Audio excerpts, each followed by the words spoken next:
की आज का हमारा टॉपिक है कि हमारा दिमाग जो है स्ट्रांग कैसे हम बना सकते हैं। और ये स्ट्रांग इसलिए क्योंकि तुम्हारे शरीर में जो सबसे इंपॉर्टेंट हिस्सा इस तैयारी के लिए वो है तुम्हारा दिमाग। अब तुम्हें तुम्हारे दिमाग की स्ट्रांग या उसकी मजबूती इतनी इंपॉर्टेंट क्यों है? आप देखते हैं कि ये कॉमन किताबें सभी के पास है, आज ये सारे नोट सभी के पास समान है, 24 घंटे सभी के पास समान है। अगर कोई चीज डिफरेंट होती है तो उसको हम लोग बोलते हैं माइंडसेट। और माइंडसेट जो होता है, जो सेट वर्ड है माइंड का, वो बेसिकली मजबूती होता है। एक होता है ब्रेन, एक होता है माइंड। ब्रेन एक फिजिकल, एक जिसे कहते हैं फिजिकल यूनिट है, एक भौतिक जो है तंत्र है। सभी के पास अपना 250 ग्राम का दिमाग सभी के पास स्थिर रूप में सामान्य व्यक्ति के पास मौजूद है। लेकिन अलग अलग लोग जिंदगी में अलग अलग तरीकों से इन्हीं 24 घंटों का इस्तेमाल करते हुए सफलता या असफलता की तरफ बढ़ चल जाते हैं। हमारे आसपास एक क्लास में ढेर सारे बच्चे होते हैं, कुछ टॉप कर जाते हैं और कुछ फेल कर जाते हैं। उसका कारण क्या होता है कि ब्रेन सभी के पास समान होती है, माइंडसेट सबसे अलग होता है। तो ब्रेन जहां भौतिक इकाई है, माइंडसेट एक ऐसी इकाई है जिस पर लगातार काम करके आप जो है वो ऐसे काम करके दिखा सकते हैं जो असंभव होता है। दिमाग की सीमाएं, जो ब्रेन है, मस्तिष्क जो है, वो संभव और असंभव समझता है। माइंडसेट संभव और असंभव कुछ नहीं समझता है। वो बस इतना जानता है कि अगर खुद पर आ गए, खुद का माइंडसेट जो है प्रोग्राम कर लिया, तो असंभव भी क्या हो जाता है, संभव हो जाता है। इम्पॉसिबल उस माइंडसेट के आगे कहता है आई एम पॉसिबल। तो इस तरह के माइंडसेट के साथ हमें काम करना है, दिमाग की मजबूती के लिए हमें काम करना है। तो आप सबसे पहले हम यह समझते हैं कि आखिर हम कमजोर पड़ते क्यों हैं, हमारे सामने दिक्कतें आती क्यों हैं। तो हम सबसे पहले आज मैं उन 4 हैबिट्स के बारे में बात करने जा रहा हूं जो आपके दिमाग को कमजोर करती हैं, क्योंकि कमजोरी के अगेंस्ट ही स्ट्रेंथ होती है, मजबूती होती है। तो अगर मेरा दिमाग यहां कमजोर हो रहा है तो मैं उसको अगर मजबूत कर लूंगा तो डेफिनेटली ये जीत मेरी होगी, ये लड़ाई मेरी होगी, ये किताबें मेरी होंगी, ये समय मेरा होगा, ये सपने मेरे होंगे और मैं अपने सपनों को पाकर इस दुनिया में अपनी जीत का परचम लहराऊंगा। यही सबसे महत्वपूर्ण बात है। तो चलिए दोस्तों, हम आज उन चीजों के बारे में बात कर सकते हैं। मेरा पहला सवाल है, क्या दिमाग को मजबूत बनाया जा सकता है, क्या ब्रेन को स्ट्रांग किया जा सकता है, माइंडसेट को एस्टैब्लिश किया जा सकता है? जब आपका फरवरी आएगा और जब फरवरी में आप तैयारी करेंगे तो आपका दिमाग कई हिस्सों में भागेगा। मैं मेंस की तैयारी करूं या ना करूं, मैं ऑप्शनल देखूं कि ना देखूं, ओहो मुझे जो है वो सीसैट करना चाहिए कि नहीं करना चाहिए, मुझे जीएस में पहले हिस्ट्री पढ़ना चाहिए, पॉलिटी पढ़ना चाहिए। आपका दिमाग जो है वो कई डायरेक्शन में भागेगा भागेगा भागेगा। और क्या होता है जब एक सारथी वो घोड़े को नाथ के चल रहा है, वो लगातार युद्ध में बढ़ रहा है और अचानक से उसके घोड़े हर डायरेक्शन में भागने लगते हैं। और अगर आपके घोड़े हर डायरेक्शन में भागेंगे तो आप क्या होगा, आप रथ से गिर जाओगे। हमारे दिमाग के जो घोड़े होते हैं वो जब प्रेशर पड़ता है तो अलग अलग डायरेक्शन में भागने लगते हैं, और जब ये अलग अलग डायरेक्शन में भागते हैं तभी हमारी पराजय हो जाती है। तो हमें हराने वाला कोई बाहर नहीं बैठा हुआ है, हमें हराने वाला हमारे ही अंदर बैठा हुआ है। बस हम उसको न जज कर पाते हैं न उसको समझ पाते हैं। तो आज मैं आपसे बात करूंगा कि कुछ आदतों में अगर हम सुधार कर लें, कुछ हैबिट्स में अगर हम चेंज कर लें तो डेफिनेटली हम जीत की तरफ बढ़ सकते हैं, हम विजेता बन सकते हैं। तो आज मैं उन्हीं हैबिट्स के बारे में आपसे बात करूंगा कि कैसे हम लोग जो है वो विजेता की हैबिट को लेकर आ सकते हैं, कैसे अपने सभी दिमाग के घोड़ों को एक लाइन में लगाकर अपनी स्पीड बढ़ा सकते हैं, और जहां पर हमारी हार और जीत तय होती है उस लाइन को कैसे हम क्रॉस कर सकते हैं। और फैक्ट्स उठा के देखिए, मैं बार बार हर मंच पे कहता चला आया हूं कि यही मार्च आएगा, लोग फॉर्म भरेंगे यूपीएससी का फरवरी मार्च में, और आप देखना कि आधे से ज्यादा लोग एग्जाम सेंटर नहीं जाएंगे, एग्जाम छोड़ देंगे। जो विलिंग थे कि मुझे यूपीएससी क्रैक करना है, मुझे आईएएस बनना है, वो एग्जाम सेंटर नहीं जाएंगे। तो यही ब्रेन होता है जो आपके साथ सारा कुछ खेल जाता है। तो आइए हम माइंडसेट को जो है इंप्रूव करने की बात करते हैं, कैसे हम लेकर आगे बढ़ते हैं इसके बारे में बात करते हैं। सबसे पहले अगर हम बात करें तो वो कौन सी 4 आते हैं जो आपके दिमाग को बहुत ज्यादा कमजोर बना देती हैं, क्योंकि यही कमजोर दिमाग आपको हार की तरफ लेकर जाता है, और हार आप मान लेते हैं, हार जाते नहीं है, हार मान लेते हैं, और ये वीक माइंडसेट ही हमें तैयार करके देता है। तो चलिए आज हम लोग बात करते हैं, और चौथी हैबिट जो मैं आपसे डिस्कस करूंगा बहुत बहुत ज्यादा इंपॉर्टेंट है। तो चौथी हैबिट पे हम पहुंचेंगे और वहां हम जानेंगे कि अगर हमने अपनी लाइफ से इसको निकाल कर फेंक दिया तो मुझे हराने वाला अब दुनिया में कोई नहीं है, कोई नहीं है, और मैं अपनी ताकत से आगे बढ़ जाऊंगा। अगर हम बात करेंगे तो आगे बढ़ेंगे, और 3 हैबिट के साथ अगर चौथी हैबिट आपने अपनी लाइफ में इसको इंप्रूव कर लिया तो दुनिया की कोई ताकत आपको सक्सेस होने से रोक नहीं सकती है। तो चलिए आज हम बात करते हैं और हम उसको समझते हैं। फर्स्ट हैबिट हम बात करेंगे, बहुत छोटी चीजें हैं। फर्स्ट हैबिट होती है झुककर चलना। आप कहेंगे सर ब्रेन की आदत, जी हां, ये बहुत इंपॉर्टेंट सेगमेंट होता है। जब हम झुककर चलते हैं, बड़े ध्यान से देखना, तो आप आगे की तरफ से झुके होते हैं। झुककर चलना बेसिकली हमारे कॉन्फिडेंस को बहुत कम करता है। तुमने देखा है, तुम जब कभी निराश होते हो, मुझे अगर बताते हो, अगर मुझे बताना कि अगर मेरी बात आपको सही मिल रही है, आपने देखा है कई बार किसी का दिल टूट गया, कोई निराश है, कोई एग्जाम में फेल कर गया, या लाइफ में कुछ ऐसी घटना हुई है, तुम देखा तुम कैसे चलते हो, तुम ऐसे चलते हो, ऐसे नीचे की तरफ देखकर, पीछे की तरफ तुम्हारा दिमाग अतीत में जा रहा हो, उसका इवेल्युएशन कर रहे हो, कोई बहुत खास है वो बिछड़ गया, कोई एग्जाम में फेल हो गए, कुछ ऐसी घटना हो गई, किसी ने तुम्हें उल्टा सीधा बोल दिया। तुम मुझे बताओ, तुम्हारा शरीर जब तुम चलते हो तो तुम्हारी बॉडी कैसे होती है? कभी ऐसे नहीं होती है। तुम जब अंदर से दुखी होते हो, तुम्हारे दिमाग में अवसाद यानी डिप्रेशन हो रहा होता है, और तुम जब बहुत निगेटिव सोच रहे होते हो, तो तुमने नोटिस किया तुम ऐसे चलते हो? हाँ या ना मुझे बताओ। किसी को चलते हुए देखा, तुम पूछते हो क्या बात है यार, तुम्हारा सर झुका हुआ क्यों है, तुम इतने दुखी क्यों लग रहे हो? हाँ या ना मुझे बताना। और हम अनकॉन्शियसली ये बात कर जाते हैं, हमारे अवचेतन मन में ये बात हो रही होती है, हमें पता ही नहीं चलता कि बेसिकली हमारा ब्रेन जो है, हमारा दिमाग जो है गेम खेल रहा है। तो जब हम बहुत झुककर चलते हैं, हर समय, तुमने देखा कुछ लोग हमेशा कंटाला टाइप रहते हैं, हर समय उदास रहते हैं, ऐसे चलते हैं, और हमेशा वो निगेटिव बात करते हैं। तुमने देखा होगा जब कोई बात व्यक्ति निगेटिव बात करता है तो उसका ऐसा गेस्चर होता है। बॉडी लैंग्वेज एक्सपर्ट जो है कहते हैं कि जनरली जो लोग बहुत निगेटिव क्रिटिसिज्म वाली बातें करते हैं, तुमने नोटिस किया होगा वो लोग ऐसे चलते हैं, ऐसे बात करते हैं, ऐसे रहते हैं। हाँ, तुमने कहा आईएएस की तैयारी करना चाहता हूं, क्या करोगे यार आईएएस वाईएएस की तैयारी करके? अरे कोई आईएएस थोड़े न बन पाया है, तुम्हारे गांव देहात में कोई आईएएस बना है, खानदान में बना है, तुम उसको बहुत ढेर सारी बातें उससे करना शुरू कर देते हो।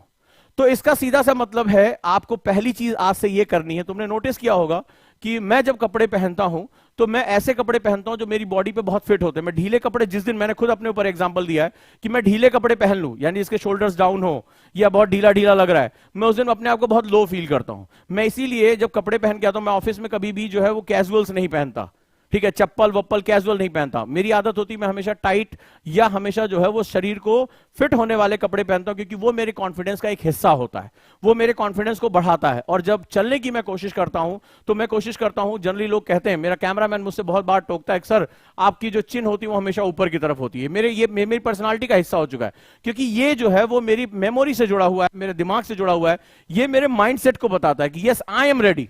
सीना जो है बाहर की तरफ निकला हुआ है, मैं रेडी हूं, कितनी भी चैलेंजेस आएगा आई एम रेडी, मैं तैयार हूं उसके लिए। तो आप अगर ध्यान से देखें तो अपना जो फर्स्ट हैबिट है, झुककर चलने की अगर आपको आदत है, ठीक है, लॉर्डोसिस या कायाप्सिस कोई भी अगर ये बीमारी भी होती है, यहां पर ये जो सेगमेंट्स होते हैं, अगर ऐसी आदत है तो आप इस आदत को छोड़ दें। और अगर आपका ये हिस्सा झुक रहा है तो ये आपको न्यूरल प्रॉब्लम भी बहुत क्रिएट कर देगा, क्योंकि ब्रेन जो है वो आपकी रीढ़ की हड्डी यानी जो स्पाइन है वो यहीं से जुड़ा होता है। धीरे धीरे ये एक प्रॉब्लम में कन्वर्ट होता चला जाएगा। ये पूरी हड्डी जो है वो दो पार्ट में जो झुक जाती है, लॉर्डोसिस और कायाप्सिस बोलते हैं उसको। तो ये प्रॉब्लम धीरे धीरे और बढ़ जाएगी। तो आपको क्या करना है, आपको अगर मान लीजिए अगर कोई प्रॉब्लम है, आप जो है बॉडी आपकी स्ट्रेट नहीं हो पाती, तो सिंपल आप जो है एक्सरसाइज में आप डिप्स मारने की कोशिश करिए। आप कुछ डिप्स घर में ट्राई कर सकते हैं। इससे क्या होगा, नेचुरली जो आपकी बॉडी का अलाइनमेंट है वो पीछे की तरफ जाएगा, और आप क्या होगा, जो आपके शोल्डर ब्लेड्स होंगे वो टाइट होंगे। तो ये आपको सीधा खड़ा रखने में मदद करेगा, आपका पेट भी अंदर जाएगा, एंड आपके शोल्डर ब्लेड्स जो होंगे वो आपको एक फर्म जो है वो तरीका देंगे। आपने देखा जो कॉन्फिडेंट लोग होते हैं वो बहुत तन कर चलते हैं। ये आपको कोई कहता है अरे ईगोइस्टिक है, घमंडी, नहीं, ये उसका स्वाभिमान है। वो मुश्किल समय में भी वो क्या होगा, वो अच्छा चलता। तुमने देखा होगा जो लीडर्स होते हैं वो उनको सिखाया जाता है कि आप बिल्कुल स्ट्रेट होकर चलेंगे, आप झुककर नहीं चलेंगे। तो ये एक बड़ा इंपॉर्टेंट हिस्सा होता है हमारी बॉडी लैंग्वेज में। तो आज आप ये ध्यान रखिएगा कि आप जब चले तो आप थोड़ा सा स्ट्रेट चलने की कोशिश करें, सामने शीशा रख लें और इस पर प्रैक्टिस करें। बहुत इंपॉर्टेंट बात बता रहा हूं, ये एक बेसिक चीज है जो शायद आपको नहीं बताओगे। इसका संबंध आपकी मेमोरी से है, आपके ब्रेन से है। आपका कमजोर दिमाग ही आपके शरीर को कमजोर करता है। आप जब अंडर कॉन्फिडेंट होते हैं, यार मेरा कुछ नहीं हो सकता, यार मैं बहुत बदसूरत सा दिखता हूं, यार मेरे को बात करने की तमीज नहीं, यार मेरे कपड़े गंदे हैं, मैं गरीब हूं, तो जब ये हीन भावना अंदर आ जाती है तो शरीर अपने आप ही उसी के हिसाब से रिएक्ट करता है। मानते हो कि नहीं मानते हो, मुझे कमेंट बॉक्स में बताओ। मानते हो ये बात? जब अंदर हीन भावना होती है, जब अंदर जो है गिल्ट फीलिंग होती है, तो हम अंदर अवसाद जब होता है, डिप्रेशन होता है, तो ही हम क्या होता है, हमारा शरीर अपने आप ही उसी के हिसाब से रिएक्ट करने लगता है। कभी भी आप अपने आप को याद करके देखें, जब आप दुखी थे, टूटे हुए थे, आप डिप्रेस थे, तो आप कभी भी जो है वो तनकर नहीं चल सकते। राइट? सही कह रहा हूं, हाँ या ना? मुझे बताएं कमेंट बॉक्स में।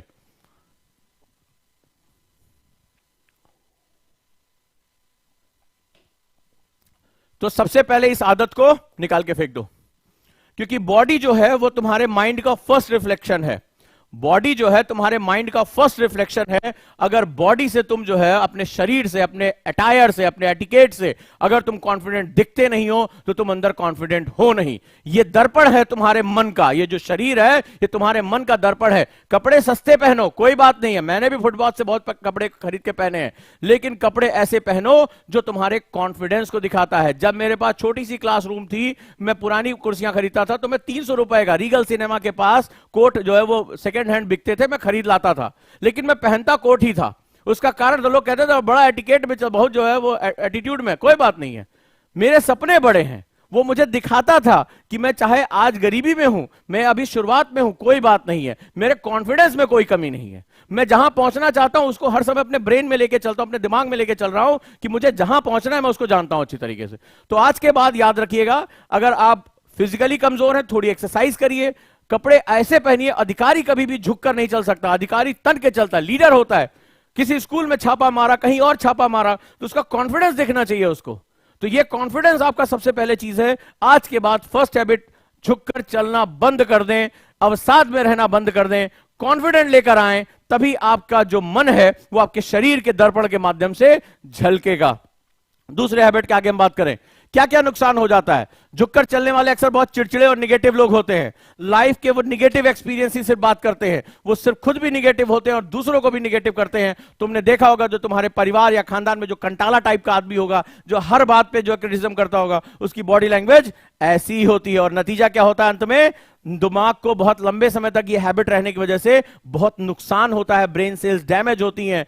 तो अब क्या करना है हमें, इंपॉर्टेंट, आगे चलकर हम अल्जाइमर जैसी बीमारियों का शिकार भी हो जाते हैं इसी की वजह से। तो आपने देखा होगा डॉक्टर आपसे कहता है एक्सरसाइज करिए, आप जो है ब्लड सर्कुलेशन बढ़ाइए, मेमोरी को जो है वो आप जो है वो एंगेज करके रखिए नई नई एक्टिविटी से। तो इसीलिए कहा जाता है। तो बहुत सी समस्याओं का जन्म ये दे देता है। आगे चलते हैं।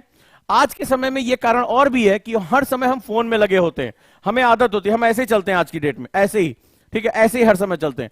तो इसकी वजह से भी दुनिया में जो है वो सर उठाकर जो चलने की हमारी आदत है वो खत्म हो जाती है। और आपको पता है कि यूपीएससी लीडरशिप का एग्जाम है, और लीडरशिप में एक कहावत है कि सर उठा के चलना ही लीडरशिप कहलाती है।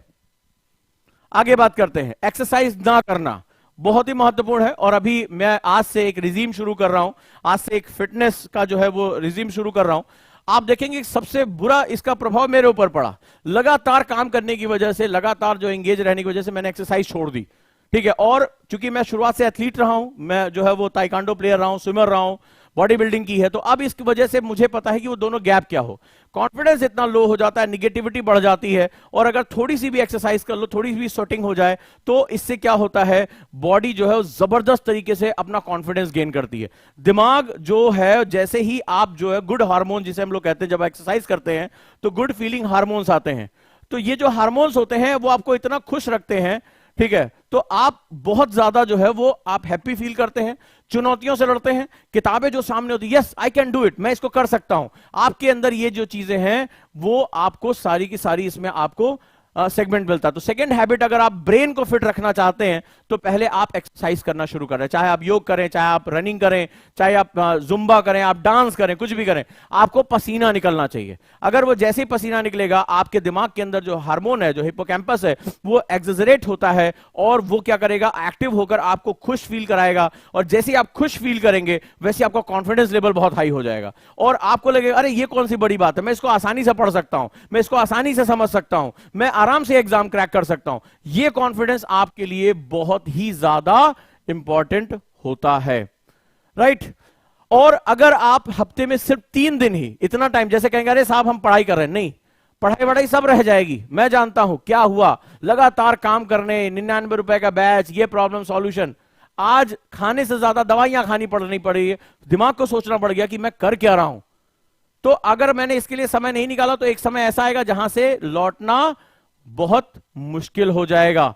तो आपको दूसरी हैबिट क्या करनी है, कितने लोग मुझे बताइए जिनको कभी ना कभी डिप्रेशन के रूप में उनको आता है। डिप्रेशन का मतलब होता है पहले निगेटिविटी आती है, फिर अपने ऊपर संदेह हो जाता है। डिप्रेशन वहां से शुरू होता है जब आपका दिमाग ये कहना शुरू कर दे कि मेरे से नहीं हो सकता।